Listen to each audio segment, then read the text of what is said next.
Video അല്ല, കശുമാവിൻ്റെ ആ ഒരു ഭംഗി നമ്മൾ ആസ്വദിക്കുക. മാറണ്ടല്ലോ, എന്നാലും ആ ലുക്ക് നമുക്ക് കിട്ടണമല്ലോ. ആണല്ലേ? ആ, ഇത് പൂത്തും കൂടെ നിൽക്കുവാണെങ്കിൽ എന്ത് നല്ലതായിരിക്കും. ആ പഴം മൊബൈൽ വീഡിയോ എടുക്കാൻ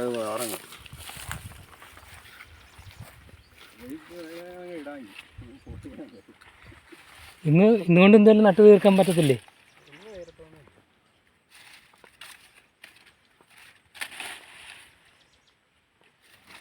ആ 400 എങ്ങാനും വിളിച്ചുകൊണ്ട് വരണ്ടേയായിരുന്നു.